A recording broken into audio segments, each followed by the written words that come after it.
뉴스카페 김선영입니다. 5월 20일자 각 언론사의 조간 신문을 보면요.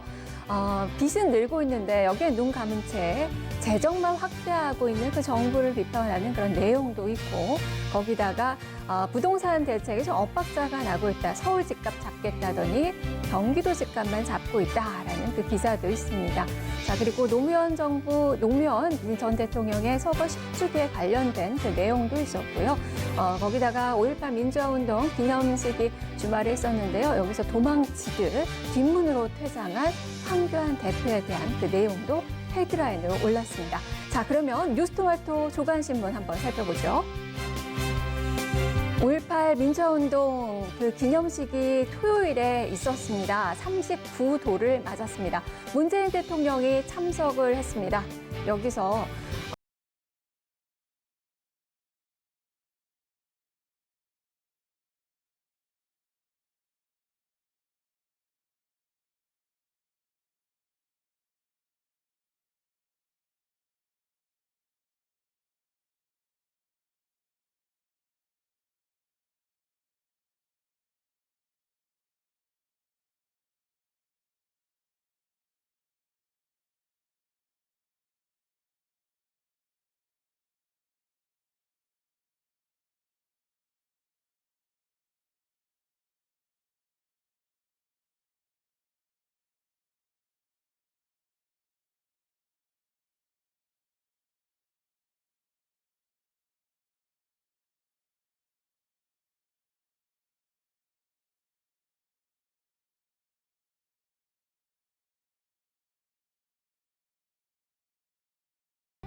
좀 변신을 했습니다. 기자들의 발로 뛰는 그런 모습들을 많이 좀 담아보려고 노력을 했는데요. 많이 또 기대를 해주시길 바랍니다. 자, 오늘도 퀴즈와 함께 또 선물이 준비가 되어 있습니다. 끝까지 채널 고정해 주시길 바랍니다. 뉴스카페 지금부터 출발합니다. 법무부 검찰과거사위원회가 장자연 리스트 의혹 조사 결과를 발표합니다. 이르면 오늘 재수사 여부가 결정되지만 공소시효 등의 문제로 재수사 권고는 쉽지 않을 것이라는 관측이 나옵니다. 여야 3당 교섭단체 원내대표가 오늘 호프타임 형식의 회동을 가집니다. 이번 회동으로 패스트트랙 이후 파행을 거듭하는 국회 정상화 기틀이 마련될지 주목됩니다. 오늘 새벽 경북 구미시 공단동 한 전자부품 공장에서 불이 나 5개 공장이 전소됐습니다. 불길은 소방당국이 진화에 나선 지 4시간 40분 만인 오전 8시께 잡혔습니다. 다행히 인명피해는 없었습니다. 미국 정부 제재에 따라 구글이 중국 화웨이와의 거래를 중단한 것으로 알려졌습니다. 화웨이가 생산한 스마트폰의 안드로이드 운영체제 업데이트가 불가능해지고 지메일 등 인기 앱 이용도 어렵습니다.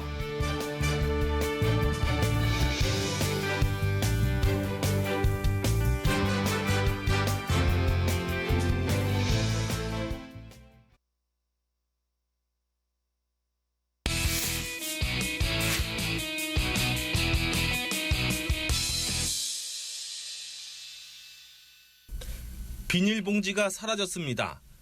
환경오염이 심해서입니다. 마트와 큰 슈퍼마켓에서는 비닐봉지 사용이 금지됐습니다. 비닐봉지를 쓰지 못하게 법으로 막았지만 과연 그럴까요? 마트를 직접 가봤습니다. 마트 카운터에는 봉지를 팔지 않는다고 써 있습니다. 장바구니를 사용하는 소비자도 눈에 보입니다. 하지만 일회용 봉투는 넘쳐납니다. 생선이나 고기 같은 수분이 있는 제품들, 속 비닐은 여전히 계속 쓸 수 있습니다. 상품 자체에도 비닐은 여전합니다. 최종적으로 결제할 때 돈을 주고도 봉지를 살 수 없을 뿐 비닐봉투는 여전히 얼마든지 쓸 수 있습니다.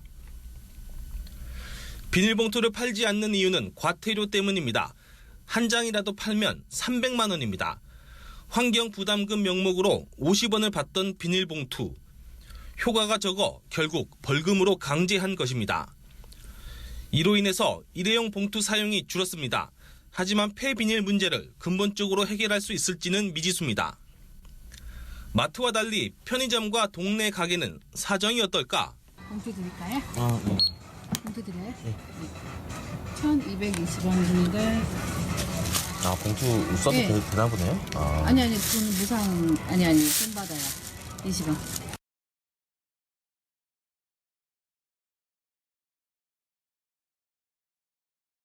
20원이면 얼마든지 봉투를 살 수 있었습니다. 동네 슈퍼도 찾아가 봤습니다. 오히려 돈을 받지 않고 말없이 무상으로 비닐봉투에 싸줍니다. 아, 봉지 써도 되나 보네요. 네? 봉지 써도 되나 보네요. 원래 안 준다고 하는데. 지금 걸리면 벌금이 엄청나게 많아요. 아, 벌금이 얼마예요? 300만 원. 그리고 나오셔야 돼요. 왜 그럴까? 작은 스푼을 팔 수 있는데 네. 큰 스푼을 아예 팔지도 못해요. 아예 주지를 못해요. 아, 원래 사면 안 되는 거예요?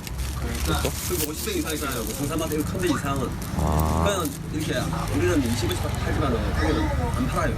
아, 원래 팔면 안 되는 거예요? 그래서 여기도? 나고 들어가야 돼요. 스마트. 아, 여기도 원래 사면 안 돼요? 우리는 이제 팔 수 있죠. 근데 이제 안 오서니까 그냥 깎아주는 거예요. 계산대에는 비닐봉투를 유상으로 제공하면 벌금을 내야 한다는 안내문이 버젓이 적혀 있습니다. 다른 슈퍼도 가봤습니다.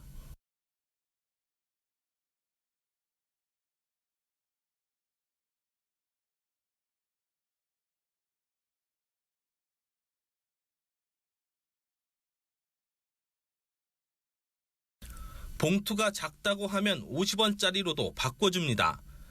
마트는 비닐봉투를 팔지 않습니다. 편의점은 반드시 유상으로 판매합니다. 하지만 동네 슈퍼는 사정이 달랐습니다. 한국인의 1인당 연간 비닐봉투 사용량은 400장 정도입니다. 유럽연합이 198장, 핀란드는 4장입니다. 일회용 봉투 무상 제공 과태료 제도, 정책 실효성에 의문을 갖게 됩니다. 심지어 배달 음식점은 규제 대상도 아닙니다. 비닐봉투 규제의 실효성, 여러분들은 어떻게 생각하십니까? 카메라 출동이었습니다. 네, 지난 4월부터 시행된 일회용 봉투 이 사용 금지 그 규제에 따라서 대형 마트에서는 일회용 이 봉투, 비닐봉투를 보기가 이제는 좀 힘들어졌습니다. 하지만 여전히 사용되는 곳들이 좀 많이 있네요. 실효성에 의문이 생기고 있습니다. 취재 내용 조금 더 살펴보도록 하죠. 박민호 기자 나와 있습니다. 자, 박 기자 안녕하세요. 네, 안녕하십니까? 네. 취재를 좀 해봤으니까 지금 마트고 슈퍼고 다 돌아다녀 봤을 것 같아요. 지금 현재 일회용 봉투 좀 얼마나 좀 사용이 되고 있는 건가요? 보통 이제 마트를 빼고는 이제 편의점이나 일반적인 슈퍼 같은 데 가면은 누구나 다 쓸 수 있다고 보면 되고요. 그리고 배달 음식도 많이 시켜 먹고 이제 택배도 많이 쓰잖아요. 이제 법으로 이제 300만 원 과태료를 이제 물게 해서 이제 비닐봉투를 이제 가급적이면 쓰지 않도록 이렇게 유도를 하고 있지만은 사실상 대형마트에서 총 계산을 할 때 그 계산대에서 팔지 않는다는 거지. 사실상 우리가 일회용 봉투를 쓰고 있는 생활 패턴 그대로 사실상 쓰고 있다고 보면 됩니다. 우리나라 같은 경우는 한 사람당 보통 414장 정도 이렇게 일회용 비닐봉투를 쓰는데요. 다른 뭐 유럽 국가라든지 뭐 선진국에 비교하면 상당히 많은 양입니다. 저도 1년에 한 400장 정도 쓴다는 얘기고 앵커님도 1년에 한 400장 정도 이렇게 쓴다는 얘기인데 한두 명이 쓰는 게 아니기 때문에요.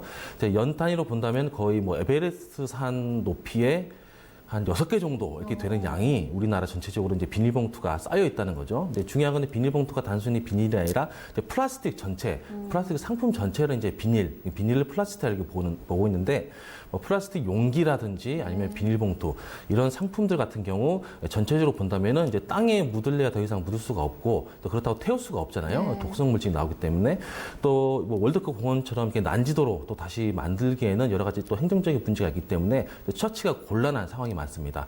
저 아침 같은 경우도 이제 커피를 이제 보통 2잔씩 먹어요. 2잔 먹을 때 이런 경우 제가 이제 마셨던 커피인데 처음에는 이제 종이컵을 이렇게 주더라고요. 네. 종이컵도 이제 잘 씻어서 이제 안 씻으면 또 이게 재활용이 안 되거든요. 네. 잘 씻어서 이렇게 버리면은 이제 재활용이 되고 두 번째 커피 마실 때 이렇게 플라스틱 용기 사실상 뭐 비닐이죠. 이것도 잘 씻어서 버리면은 이제 재활용이 되는데 안 씻고 버리면 재활용이 안 되거든요. 재활용 하시는 분들이 일일이 물로 씻어가지고 이렇게 재활용을 분류하시는 게 아니거든요. 우리가 이제 아파트에서 보통 이제 비닐, 플라스틱, 뭐 쇠, 철 이런 거 다 분리하는데 대충 분류만 하고 버리잖아요. 근데 그런 것들이 사실상 씻지 않고 버리면 재활용이 안 된다 이렇게 보면 되거든요. 근데 우리가 이제 재활용한다고 이렇게 분리를 하지만은 실제로는 그게 다 땅으로 묻히거나 바다로 가거나 우리가 이제 실제로 사용하고 있던 그런 비닐, 봉투, 플라스틱 이런 사용량들이 크게 줄었다고는 볼 수는 없고요.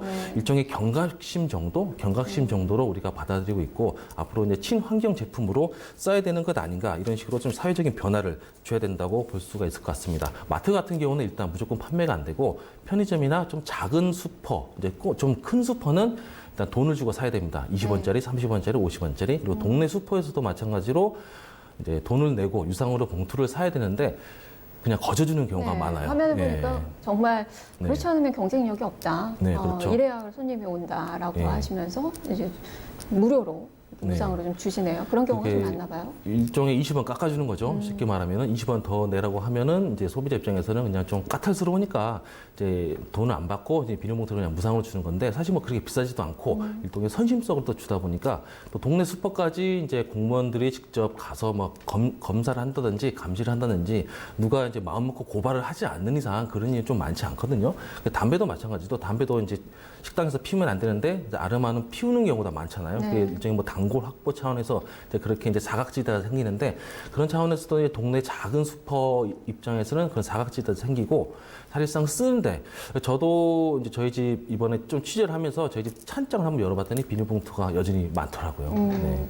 상당히 없으면 불편합니다. 네. 이제 이걸 어떻게 이제 대체품을 만드느냐가 상당히 중요할 것 같고 이야기 들어보니까 300만 원 한 장이라도 판매를 하면 그냥 네. 무상으로 주면 원래 300만 원의 벌금을 물게 되는데 그 효과가 지금 현재 별로 없다라고 좀 들립니다. 네. 자, 그러면 앞으로 좀 어떻게 좀 바뀌게 될까요? 근데 우리가 이제 근본적으로 이제 비닐봉투를 쓰지 말아야 된다라고 하는 그런 인식을 갖고 있잖아요. 최근에 뭐 온라인에서도 이제 거북이 코에 빨대가 꽂힌 영상 보면서 사람들이 굉장히 많이 놀랐는데 누가 굳이 이제 거북이에다 강제로 꽂은 게 아니라 이제 그만큼 바닷속에 빨대랑 플라스틱이 어마어마하게 많다. 그래서 우연히 이제 거북이 코에까지 꽂힐 정도로 그만큼 환경오염이 심각하다는 거잖아요. 거기서 끝나는 게 아니라 비닐과 플라스틱은 미세 플라스틱으로 분해가 안 되는 상황까지 가서 그게 이제 물고기가 먹고 또 다른 물고기가 먹고 결국은 우리가 먹는 거죠. 우리 알게 모르게 우리 몸속에 이제 미세 플라스틱, 비닐 조각들이 쌓여 있다는 거죠. 결국에 환경을 오염시키면은 그 폐해가 우리한테 돌아오기 때문에 공급하는 업자 그리고 그걸 사는 소비자 입장에서 모두 경각심을 가지고 이 시스템을 바꿔야 됩니다. 그렇다 보니 정부가 환경 부담세를 명목으로 해서 공급자에게 비닐 대신 종이를 써라. 비닐 같은 경우 한 0.1원 정도 되고 종이는 한 10원 되는데 원가가 100배 차이 나잖아요. 네. 그렇게 되면 결국 그거를 뭐 세금 명목으로 공급자한테 밀어 넣는다 해도 소비자들한테 그대로 전가가 되거든요. 그러면 비닐 문제 잡겠다고 이제 경제가 좀 휘청거리는 그런 상황이 만들어지기 때문에 공급자와 소비자 모두 다 이제 친환경적인 그런 제품을 만들고 사용하는 그런 형태로 가야 된다는 게 아마 원론적인 이야기인 것 같습니다. 예를 들면 이제 핀란드 같은 나라는 1년에 한 사람당 4장씩만 비닐봉투를 쓰거든요. 법으로 강제하는 것도 있겠지만은 이제 의식 수준이 이제 그렇게 발전하는 거죠. 쓰지 말아야 할 곳은 안 쓰고 도저히 쓰지 않을 수 없는 곳에서만 쓰는 게 1년에 한 사람당 4장 정도. 그 정도면 충분히 우리가 환경 오염을 막을 수도 있을 것 같고요. 그런 점들을 법과 제도로 좀 시스템화해서 우리 국민들도 좀 자발적으로 참여하는 뭐 예를 들어 스타벅스에서도 빨대 대신 종이로 빨대를 만드는 것 그런 운동들을 하나씩 벌려나가고 참여하는 것 그런 게 중요한 것 같습니다. 네, 재활용도 또 잘 해야 될 것 같고요. 네. 국민들도 좀 숙제가 좀 있어야 될 것 같습니다. 말씀 잘 들었습니다. 네, 고맙습니다. 네, 박민호 기자였습니다. 지금 비닐을 안 쓰는 게 답은 아닌 것 같습니다. 뭐 여러 기업에서도 이 비닐의 대체품, 친환경 제품으로 완전하게 100% 분해되는 그 제품들을 많이 개발을 하고 있는데요. 이런 개발에 조금 더 힘써서 국민들이 불편이 없도록 이런 대체품이 많이 활용이 될 수 있기를 그리고 근본적인 쓰레기 문제의 해결 방안이 나오기를 기대를 해봐야 될 것 같습니다. 자, 지금까지 카메라 출동이었습니다. 자, 다음 뉴스 좀 보겠습니다. 지난주 여야는 이 협상 테이블에 앉히기 위해서 상당히 탐색전을 벌였고 분위기를 파악하는 그 모습이 펼쳐졌습니다. 이번 주는 국회 정상화가 과제입니다. 여기에 속도가 붙을 수 있을지 기대가 좀 많이 모아지고 있는데요. 오늘 여야 대표들이 호프 회동을 갖는다고 합니다. 지난주에 각 당의 원내대표가 바뀌었습니다. 민주당 그리고 민주평화당 그리고 바른미래당의 원내대표가 바뀌면서 상견례 자리를 갖고 또 얼굴을 익혔는데요. 이번 주 호프 회동에서는 이인영 원내대표 그리고 나경원 원내대표 그리고 오신환 원내대표 이렇게 여야 3당의 대표들이 모여서 술잔을 마주하게 됩니다. 술잔만 부딪히는 것이 아니라 사진만 찍는 것이 아니라 쇼가 아니라 정말 그 결과가 실마리가 좀 나올 수 있을지 경색된 그 여야의 대치 국면이 풀어질 수 있을지 기대가 많이 되고 있는데요. 최병호 기자의 보도입니다. 더불어민주당 이인영 원내대표가 취임 후 가장 강조하는 단어는 국회 정상화입니다. 자유한국당 나경원 원내대표도 이 말을 반복합니다. 지난주 선출된 민주평화당 유성엽, 바른미래당 오신환 원내대표도 국회 정상화를 촉구했습니다. 여야가 국회 정상화를 이렇게나 자주 외친다는 건 그만큼 정상화가 잘 안 되고 있다는 증거입니다. 올해 들어 국회는 개점 휴업 상태, 4월 국회는 일정도 합의하지 못하고 파행됐습니다. 시급히 처리할 추경도 20일 넘게 국회에서 자초되고 있습니다. 유치원 3법 등 민생 현안도 국회에서 발목이 잡혔습니다. 정치권도 국회 정상화 해법을 찾고자 노력은 하는 모습입니다. 밥 잘 사주는 누나가 되겠다. 맥주 사주는 형님이 돼달라면서 물밑 제안도 많습니다. 아직 제가 아까 확인할 때까지 아직 공식적으로 확인된 건 아니고요. 네네네. 근데 이제 그런 것들을 한번 시도를 해보시려고 하시는 것 같아요. 그 대표님들이. 근데 아직 공식적으로 통보받거나 이런 건 없다라고 하는 게 제가 한 12시 정도까지 확인한 내용입니다. 하지만 국회 정상화 해법 중 가장 중요한 협상 정신은 실종됐다는 지적입니다. 그간 국회에선 주면 받는다는 협상의 기술로 역사가 이루어졌습니다. 18대 국회에서 국회 선진화법이 탄생한 과정도 협상과 합의를 통해서였습니다. 선진화법 결과인 신속 처리안건 지정도 국회 협상을 통해 법안을 처리하자는 겁니다. 20대 국회 전반기엔 민주당 홍영표, 한국당 김성태 원내대표가 주거니 받거니 협상의 기술을 발휘했습니다. 지난해 홍 원내대표는 추경 처리를, 김 원내대표는 드루킹 특검을 주고받으며 각자 몫을 챙겼습니다. 당시엔 국회도 비교적 막힘없이 열렸습니다. 반면 올해 국회에선 이런 모습이 사라졌습니다. 국회 정상화를 위한 각자 생각은 다르고 협상도 없이 평행선만 달립니다. 민주당에선 추경 처리를 강조하며 한국당이 국회 복귀를 주장합니다. 지금 보이시는 건물은 국회 사랑제입니다. 문희상 국회의장은 이곳에서 한 달에 한 번꼴로 여야 5당 대표 또는 원내대표들과 회동했습니다. 여야 지도부가 힘을 모아 국회를 정상화시키자는 겁니다. 하지만 번번이 소득 없이 헤어졌습니다. 헤어진 뒤엔 또 신경전만 시작됐습니다. 한국당에선 민주당이 선거개혁, 사법개혁을 강행 처리한 것부터 철회하라고 요구했습니다. 오늘 국회에선 11시부터 문희장과 사당 원내대표 회동이 진행되고 있습니다. 한국당 나경원 원내대표는 불참했습니다. 여야 원내대표가 모두 교체된 후 처음으로 함께 모일 것으로 기대했지만 불발됐습니다. 국회 정상화 해법을 찾는 건 나중을 기약하게 됐습니다. 뉴스토마토 최병호입니다. 네, 정정을 해드려야 될 것 같네요. 오늘 국회 회동은 취소가 됐고요. 오늘 저녁에 호프 타임이 있을 예정입니다. 여기서 어떤 내용이 오갈지 좀 지켜보셔야 될 것 같습니다. 자, 다음 뉴스 전해드리죠. 얼마 전까지만 해도 카드사들은 정부의 일자리 정책에 발맞춰서 비정규직을 정규직으로 전환하는 데 속도를 냈었습니다. 하지만 이제는 아닌가 봅니다. 지난 1분기 카드사들의 실적이 나왔습니다. 상당히 부진했습니다. 그만큼 카드 수수료 인하 여파로 이 수익성에 빨간불이 켜진 건데요. 지금 전체적으로 허리띠를 졸라매기에 여념이 없는 모습입니다. 그러다 보니까 고용과 관련돼서도 외형은 일자리가 이 카드사 쪽으로 많이 늘어났지만 정규직은 오히려 줄고 비정규직은 늘어난 것으로 나타났습니다. 최진영 기자입니다. 카드 수수료 인하 여파로 카드사들이 긴축 경영에 나섰지만 전체 임직원 수는 늘어난 것으로 나타났습니다. 그러나 실상은 정규직이 줄어들고 있는 반면 비정규직 숫자가 늘어나고 있어 고용의 질이 악화되고 있다는 우려의 목소리가 나옵니다. 지난해 8개 카드사 전체 임직원 수는 2018년 12월 말 기준 12,241명입니다. 2017년 19,978명에 비해 1,263명이 늘어났습니다. 하지만 정규직 일자리는 줄어든 반면 비정규직만 대거 늘렸다는 비판이 나오고 있습니다. 계약직과 파트타이머를 비정규직으로 채용하면서 카드업계의 일자리는 늘었지만 정규직은 줄었다는 해석입니다. 카드사들은 각 지점별 대면 직원들을 직접 고용 형태로 변경하면서 전체 임직원 수가 늘어났다고 설명하고 있습니다. 오프라인 영업 채널 강화를 위해 계약직이나 파트타이머 카드 모집인들을 직접 직원으로 채용했다는 설명입니다. 또한 카드 모집인 1사 전속 제도가 없어지면서 전문적인 신용카드 모집인을 모셔가려는 카드사들 간 경쟁이 채용 규모를 늘렸다는 분석도 나옵니다. 단순히 통계상 일자리 변화에 매몰돼서는 안 된다는 의견도 있습니다. 그동안 카드사들과 직접 고용 관계가 없어서 직원 외로 취급되던 계약직이나 파트타이머 등의 인력들이 작년부터 통계상으로는 대거 임직원에 포함되기 시작했습니다.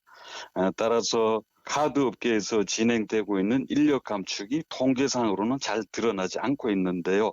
그렇지만 이 대형 카드사에서 진행되고 있는 양질의 일자리, 특히 정규직 일자리가 줄어들고 있는 이런 현상은 이거 꼭 짚고 넘어가야 될 문제가 아닐까 합니다. 카드사 노조에서도 정규직 감소뿐만 아니라 그 자리를 비정규직으로 채우는 전반적인 인력 구조 조정을 우려하고 있습니다. 총 임직원 수는 늘었다고 하나 정규직 직원이 감소하고 그 자리를 계약직으로 대체하는 고용의 질이 악화되고 있는 것이 현실입니다. 노동조합이 우려하는 것은 통계에 나오지 않는 카드 모집인, 콜센터 상담원, 카드 발송인 등의 카드 산업 전반적인 인력 구조조정입니다. 핀테크 바람을 가장 매섭게 맞고 있는 카드업계의 고용 환경 변화가 금융권 전체 고용 환경에 어떤 영향을 미칠지 귀추가 주목되고 있습니다. 뉴스토마토 최진영 기자입니다. 네, 캐딜락은 2000년대 초반까지만 해도 올드한 그 이미지를 좀 갖고 있었습니다. 하지만 매트릭스 2라는 그 영화 이후에는 젊은이들의 시선까지 좀 사로잡은 것으로 성공적으로 평가가 되고 있는데요. 이번에 선보인 시티6 같은 경우 세단의 정통성과 더불어서 이 젊은 감각의 운전에 그 재미까지 더했다고 합니다. 호평들이 좀 이어지고 있는데 이 시티6로 캐딜락이 이 세단의 이 정통 세단 그리고 이 대형 세단을 공략하면서 새로운 이미지로 부각될 수 있을지 기대가 많이 되고 있습니다. 김지영 기자입니다. 시속 140km를 밟아도 안정적입니다. 캐딜락 신차 리본 시티6는 흔들림이 적고 소음이 거의 들리지 않습니다. 캐딜락이 시티6를 업그레이드한 리본 시티6로 플래그십 대형 세단 시장 열기를 달굽니다.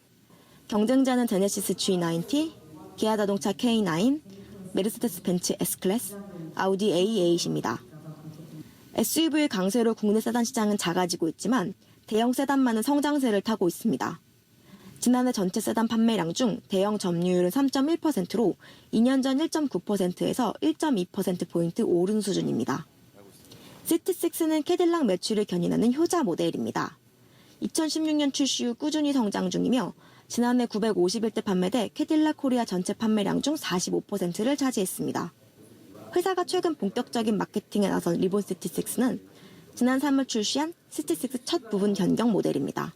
우선 리본 시티6는 저희 지금 현재 캐딜락에서 가장 큰 대형 세단으로서 플래그십 역할을 하고 있고요. 또 이와 동시에 원래 기성층들도 함께 여러 가지 프로그램들을 통해서 VIP 프로그램들이나 행사 같은 데 초대나 저희 구매 잠재 고객이라고 생각하는 분들에 대한 뭔가 활동을 계속 하고 있습니다. 캐딜락 미래 방향성을 제시한 장엄함과 품격을 강조한 에스칼라 콘셉트 디자인을 적용했습니다. 차 길이는 기존 시티6보다 40mm 이상 길어졌고 6기통 가솔린 직분사 엔진을 탑재했습니다. 최고 출력은 334마력입니다. 편리한 운전을 위한 각종 기능과 장치도 더했습니다. 모든 트림에는 열 감지 기술로 촬영한 전방 영상을 클러스터로 보여주는 나이트 비전을 장착했습니다. 조향 각도에 따라 뒷바퀴를 함께 움직여 회전 반경을 최소화하는 액티브 리어 스티어링을 통해 역동적인 주행도 할 수 있습니다. 안전을 위해 차선 이탈 경고 시스템, 전후방 추돌 경고 같은 첨단 기술도 활용했습니다.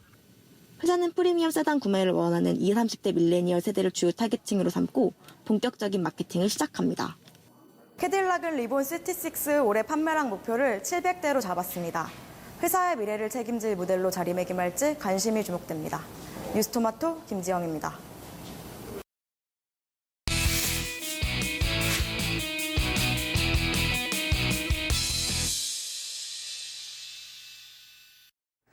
네, 현장 포커스 시간입니다. 통일부가 오늘부터 이 교육부와 함께 통일 교육 주간을 진행합니다.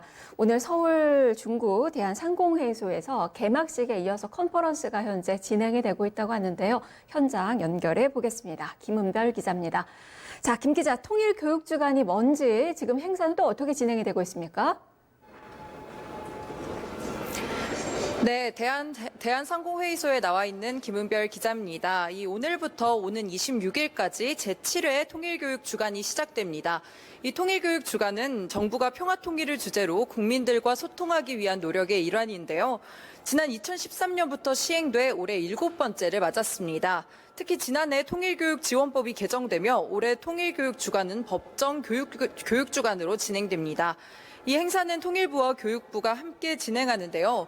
정부가 남북 교류 관계 개선에 힘쓰고 있는 가운데 이 미래 세대의 평화통일 공감대를 형성하기 위해 마련됐습니다.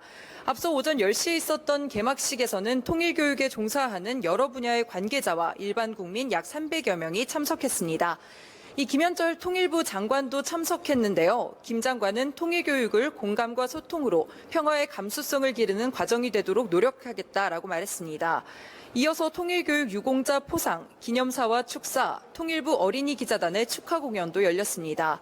개막식 내부에는 평화와 통일교육과 관련된 도서 300권과 영상자료가 있는 도서 전시회도 개최됐습니다. 현재는 평화통일교육 컨퍼런스가 열리고 있는데요. 이재정 경기도교육감의 기조연설을 시작으로 평화와 통일교육 분야의 전문가가 발표와 발제를 이어가고 있습니다.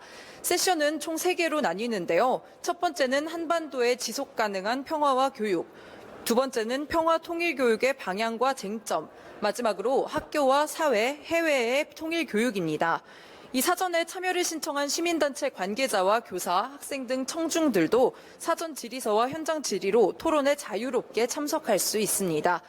이렇게 다양한 통일 교육과 관련 단체들이 모여 다채로운 행사로 구성됐는데요. 박광호 통일교육원 교육기획부장님 모시고 이 행사 취지와 기대 효과에 대해서 들어보겠습니다. 네, 안녕하세요. 네, 안녕하세요. 네, 행사 취지와 기대 효과 좀 말씀 부탁드릴게요. 네, 우리 학생들은 입시에 쫓기고 그리고 어른들은 또 매일매일의 삶에 바쁘고 해서 우리가 분단돼서 살고 있다는 사실 자체를 잊고 살게 되는 것 같아요. 그래서 최소한 1년에 한 주 정도는 통일에 대해서 생각을 해보고 또 얘기해보는 그런 기간을 가져야 되겠다 해서 통일교육 주간을 정하게 된 것입니다. 특히 올해부터는 이게 이제 법으로 5월 넷째 주를 통일교육 주간으로 정해서 전국적으로 여러 가지 행사가 진행이 되고 있습니다. 이렇게 해서 통일교육 주간을 통해서 우리가 통일을 해야 되겠다 이런 마음가짐을 가다듬고 또 언젠가 올 그날을 위해서 우리 온 국민의 뜻을 한데로 모으고 그런 계기로 삼고자 합니다. 네, 고맙습니다. 열리게 되는 거군요. 이 실제로 좀 참여할 수 있는 그 프로그램들은 어떤 것들이 있나요? 네, 행사에는 이 어린이부터 30대, 가족 단위까지 다양한 연령대를 아우르는 참여 프로그램들이 마련됐는데요. 내일부터 22일까지 임진각에서는 통일 리더 가족 캠프가 열립니다. 또 초중등학생과 가족들이 함께 즐길 수 있는 연날리기 프로그램이 마련되어 있습니다. 20대와 30대들이 참여하는 프로그램도 있는데요. 평화와 번영의 통일 한반도를 주제로 오는 25일 남북회담본부에서 제5회 대학생 통일 모의국무회의 본선이 열립니다. 이 아울러 통일교육 선도대학 9곳에서는 토론대회와 체험 프로그램이 진행될 예정입니다. 젊은 층이 많이 모이는 신촌에서는 24일 통일청춘 라이브가 열리는데요. 남북한의 청년들이 함께 일상적 주제에 대해 남북 간의 차이를 이야기하게 됩니다. 이 밖에도 오는 24일부터 이틀간 대학로 마로니에 공원에서는 서울 통일교육센터와 통일교육협의회가 주최하는 제4회 통일공감 마로니에 축제가 열립니다. 온라인에서도 각종 행사와 포스터 앞에서 인증샷을 찍는 선착순 이벤트, 또 평화통일교육 수업 인증샷 이벤트가 마련됐습니다. 통일교육주간을 맞아 다양한 행사가 열리고 타깃층도 가족 단위까지 굉장히 넓은 만큼 이 국민들에게 통일에 대한 공감대를 이끌 수 있을 것으로 전망됩니다. 네, 김은별 기자 수고했습니다. 네, 김은별 기자였습니다. 자, 올해부터 통일교육주간이 법제화가 됐다고 합니다. 그만큼 이번 행사는 조금 더 의미 있게 좀 치러질 수 있게 되지 않나 싶은데요. 그만큼 그 국민들의 평화 통일에 대한 그 관심과 열기가 더 높아지길 기대를 해봐야 될 것 같습니다. 지금까지 현장 포커스였습니다.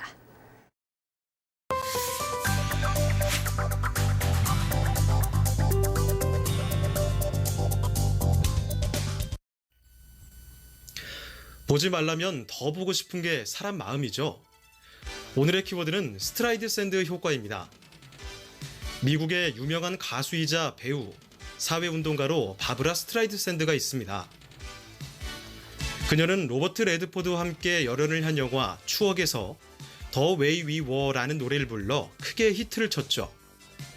또 환희걸, 스타 탄생이라는 영화에도 출연해 큰 인기를 모았습니다. 그 덕에 바브라 스트라이드 샌드는 다른 사람은 하나도 받기 어렵다는 아카데미상, 골든글로브상, 토니상의 에미상과 그래미상까지 모두 석권했습니다. 하지만 1960년대와 1970년대를 지나면서 그녀의 인기도 한풀 꺾였고 그녀는 사람들의 기억에서 점차 잊혀졌습니다. 그런데 2000년대 초반 60대가 된 그녀가 다시 한번 유명세를 탔습니다. 바로 스트라이드 샌드 효과라는 말을 탄생시킨 한 사건 때문이죠. 2003년 미국 사진작가인 케네스 아델만은 캘리포니아 해안 기록 프로젝트를 진행하고 있었습니다. 그는 파도로 인한 해안 침식 현황을 조사하기 위해 비행기를 타고 캘리포니아 해안 사진을 12,000컷이나 촬영했습니다.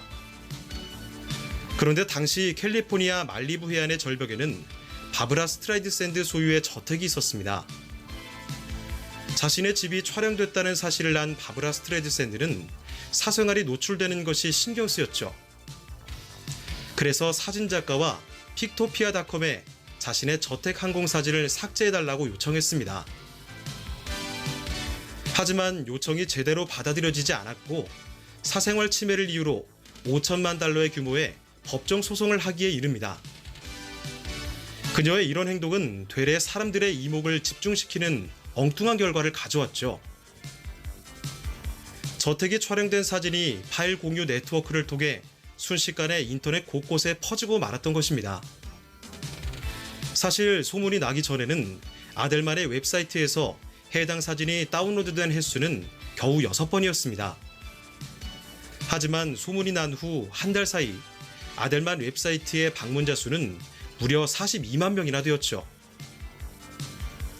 이처럼 소셜미디어 상에서 자기에게 불리한 콘텐츠를 삭제하려는 시도가 오히려 더 큰 이슈를 만들어 역효과가 일어나는 것을 스트라이드 샌드 효과라고 부릅니다. 이 용어는 2005년 기술 트렌드와 비즈니스 뉴스, 저작권 이슈를 주로 다루는 블로그인 테크더트의 마이크 마스닉이 자신의 블로그에서 처음 소개하면서 널리 쓰이게 됐죠. 그러면 사람들은 왜 특정 이슈가 화제로 떠오르면 그것을 열심히 찾아보고 더욱 적극적으로 다른 사람들에게 알리는 것일까요? 우선 토크밸류, 즉 화제의 가치가 있으면 다른 사람에게 이를 전파하기 위해 더욱 찾아보게 됩니다. 예를 들면 바브라 스트라이드 샌드의 저택이 얼마나 크고 좋길래 법정 소송까지 했을까 하면서 관심을 갖고 확인을 해서 다른 사람에게 알리는 것이죠.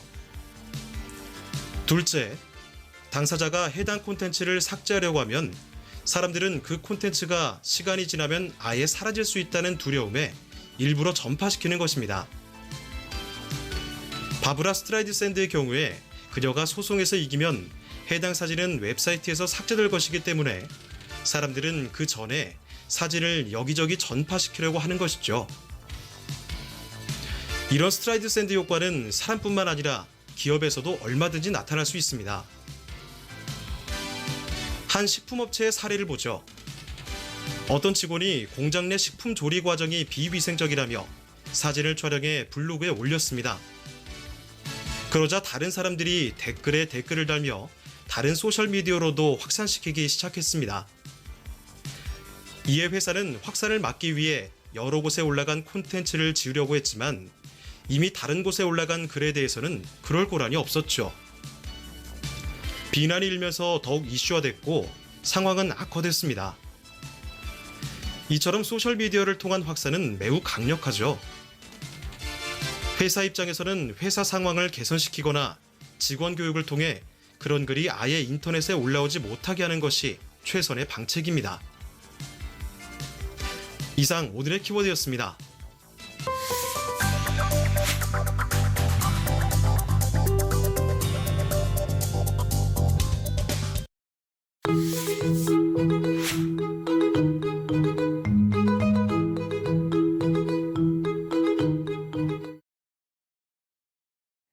톡합니다 시간입니다. 요즘 이 톡합니다 시간은 구청장들의 릴레이 특집으로 진행이 되고 있습니다. 오늘은 유성훈 금천구청장 모셨습니다. 구청장님 안녕하세요. 네, 안녕하세요.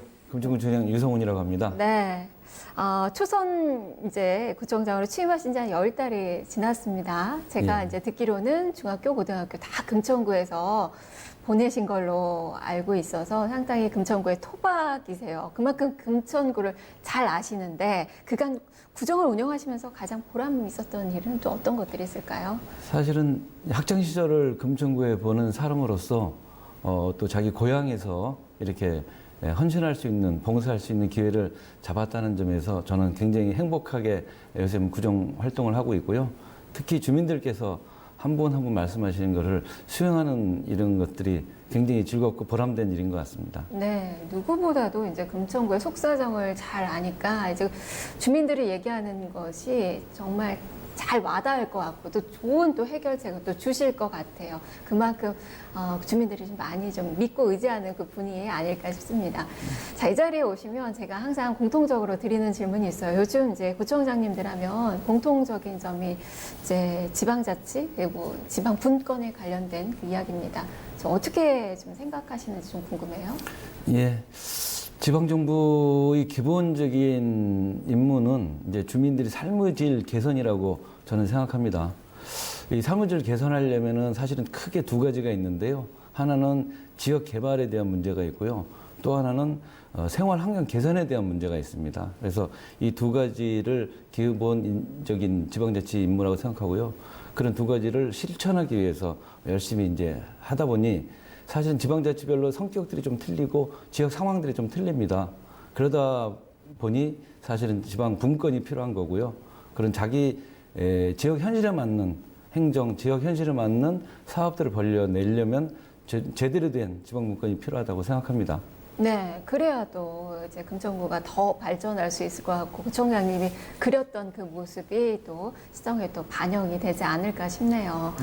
자, 그리고 이제 금천구가 올해 국토교통부 도시재생 뉴딜 사업 대상자로 독산동 우시장 일대가 선정이 됐습니다. 네. 도시재생과 관련돼서 지금 어떻게 좀 노력을 기울이고 계신 건가요? 네.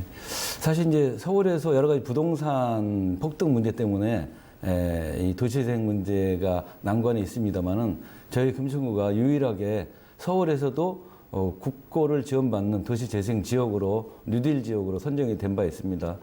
약 375억 정도 예산을 저희가 확보를 했는데요. 사실 이 부분은 이제 마중물 사업이라고 합니다. 마중물 사업이라는 것은 뭐냐면 지역 재생, 도시 재생을 하기 위해서는 기본적인 이제 예산이나 자금이 투자돼야 되는데 그런 의미로서의 마중물 사업입니다.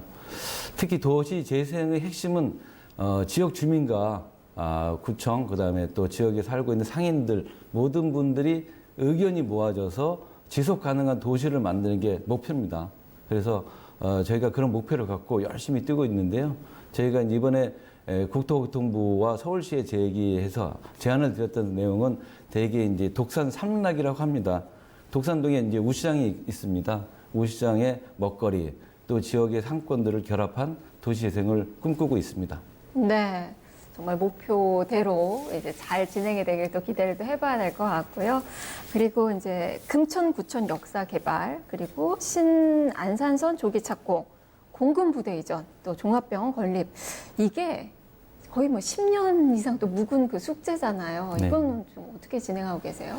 사실은 저희가 이제 지역의 서울이 변두리다 또 서남권의 끝부분에 있다 보니 사실 그동안 이제 지역 개발에 대해서 좀 여러 가지 소외받았던 측면들이 있습니다. 최근에 제가 이제 3+1이라고 해서 저희 이제 공약이기도 한데요. 신안선선 개발, 그다음에 공군부대 이전, 그다음에 종합병원, 거기에 플러스해서 구청역사 개발 4가지를 주민들께 이렇게 하겠다라고 약속드린 바 있습니다. 신안선선은 지금 현재 지질조사를 하고 있고요. 지질조사가 완료되면 교통향형 평가를 통해서 아마 연말 내지는 내년 초에 착공으로 돌입되는 시점이 되지 않을까라는 예상을 하고 있습니다. 그리고 두 번째로 공군부대 이전은 사실은 좀 어렵습니다만은 여러 가지 지금 공군과 국방부와 금천구청 그리고 SH공사가 머리를 맞대고 실무 협의를 계속 추진하고 있습니다. 앞으로 5년에서 10년 안에는 좀 가시적인 성과가 나오지 않을까라는 생각을 하고 있고요. 세 번째로는 이제 종합병원 문제입니다. 종합병원은 저희가 얼마 전에 서울시에 조례 개정이 있었습니다. 조례 개정을 통해서 진짜 힘있게 만들어 나가려고 하고요. 저희 금천구에 이제 사실은 응급 의료 시설이 한 군데밖에 없습니다.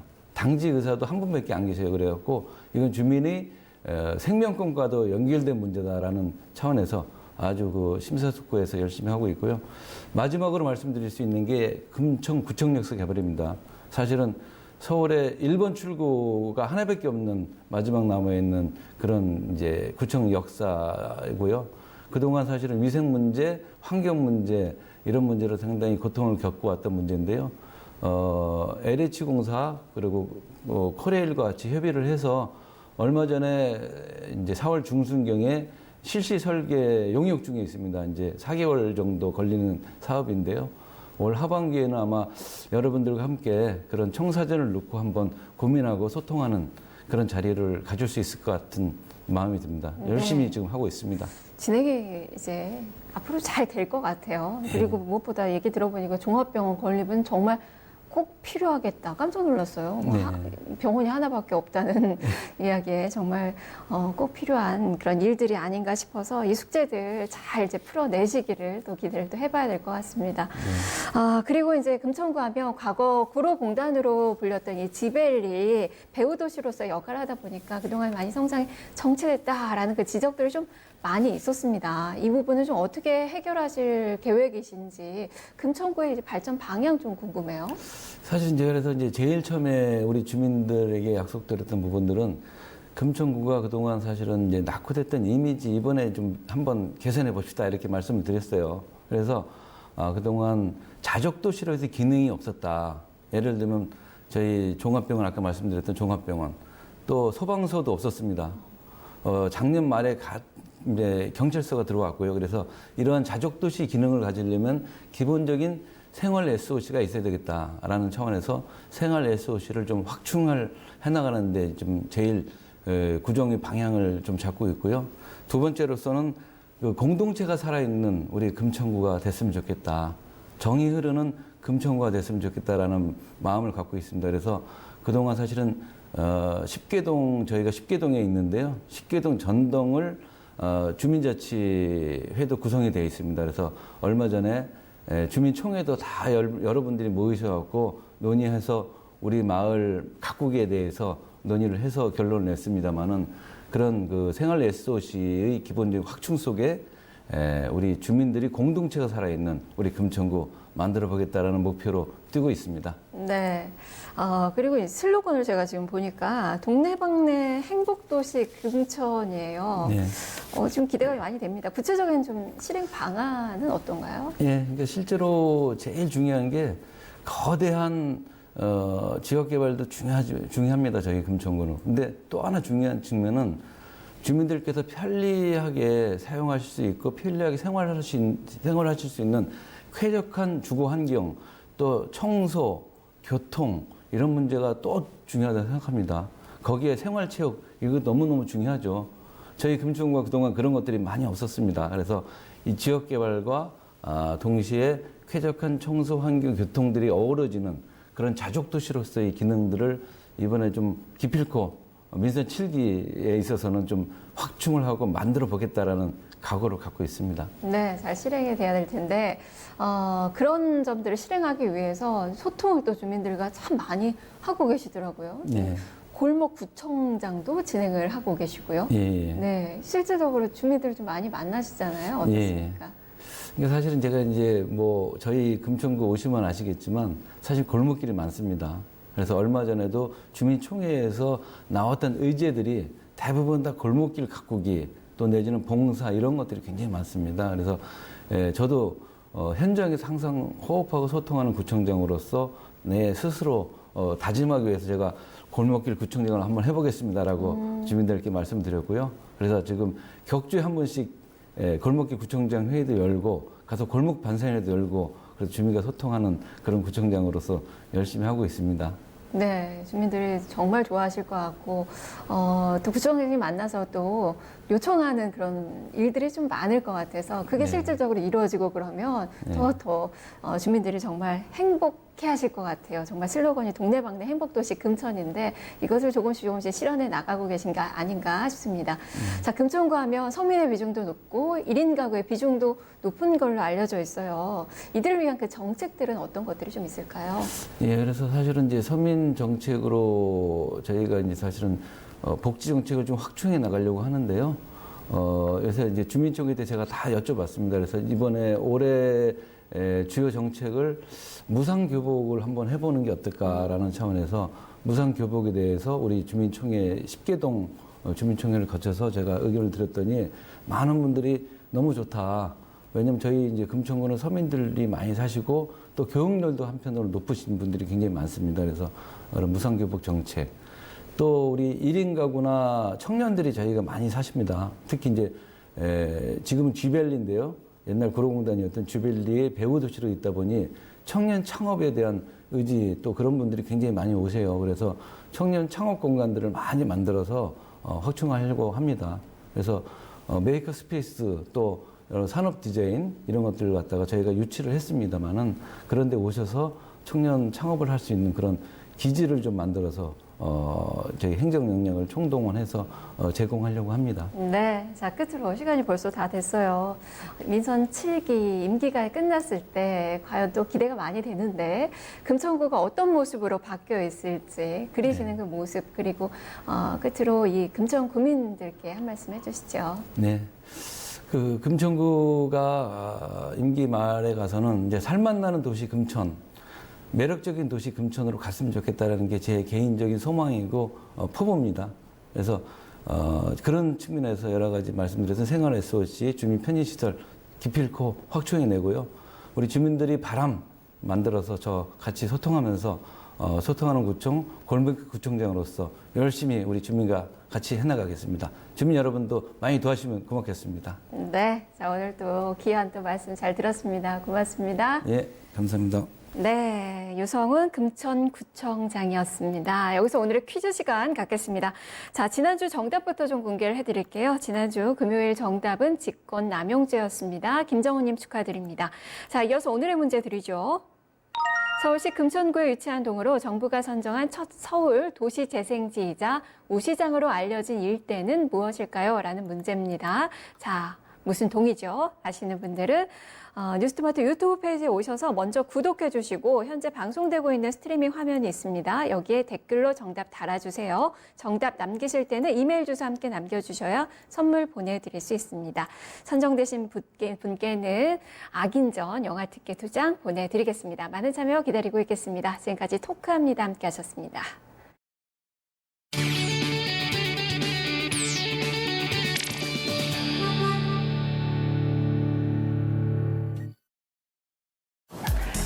네, 오늘 저희가 만나볼 차량은요. 저도 정말 오랫동안 기다려왔던 차량입니다. 이 없어서 못 판다는 바로 그 차, 현대차의 대형 SUV 팰리세이드입니다.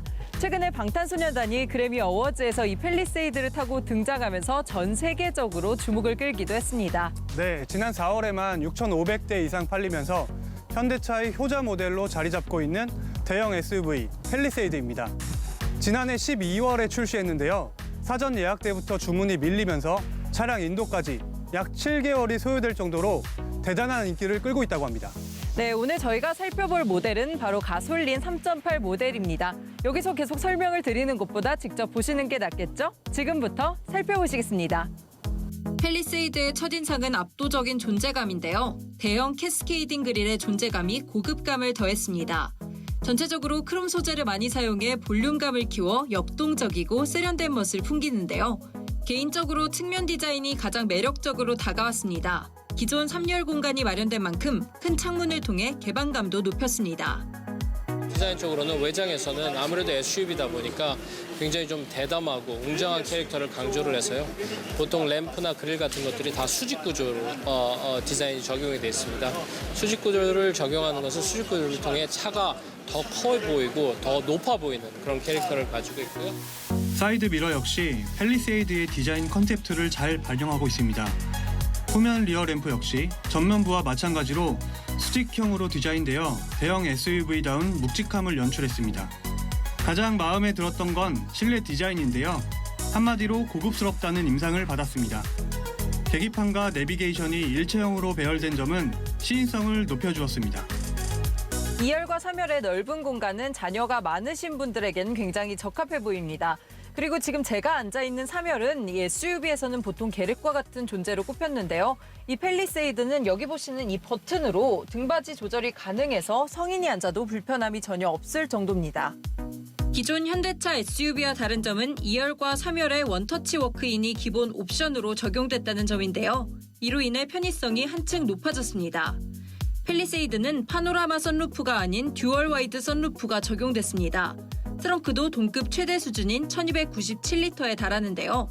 625리터를 가진 산타페의 2배 수준입니다. 팰리세이드를 타고 도심에서 외곽까지 시승해봤는데요. 대형 SUV 특유의 승차감을 제대로 살려 언덕이나 비포장도로 과속 방지턱을 지날 때도 불편함이 없었습니다. 연비는 4명이 탑승한 상태에서 리터당 7.7km를 기록하였습니다. 제원상 복합연비 리터당 9.6km에 약간 못 미치지만 가솔린 모델의 대형 SUV라는 점을 감안하면 크게 나쁘진 않은 것 같습니다. 지금까지 팰리세이드를 살펴봤습니다. 팰리세이드는 미국 캘리포니아 남부에 위치한 고급스러운 주택들이 있는 지역명인데요. 이름처럼 고급스럽고 넓은 실내 공간이 시승 내내 아주 인상적이었습니다. 네, 무엇보다 이 팰리세이드의 장점은 가격이라고 할 수 있는데요. 실제 판매가 기준으로 3,475만 원부터 4,177만 원 정도의 가격이 됩니다. 이 한 단계 아래급인 산타페와 비교해도 거의 비슷한 가격대를 가지고 있죠. 그렇다면 이 가격대를 바탕으로 또 예쁜 디자인까지 합쳐져서 현재 인기를 얻고 있는 이 팰리세이드의 돌풍이 어디까지 이어질지 궁금해지네요. 오늘 저희가 준비한 소식은 여기까지고요. 다음 주에는 시트로행의 C4 그랜드와 함께 돌아오겠습니다. 네, 뉴스카페 오늘 준비된 순서는 여기까지입니다. 어제보다는 그래도 날씨가 좀 맑지만 또 선선해졌습니다. 시원스러운 그런 소식들 내일 또 가져오도록 하겠습니다. 편안한 오후 시간 되시고요. 저는 여기서 물러가겠습니다. 함께해 주신 여러분 고맙습니다.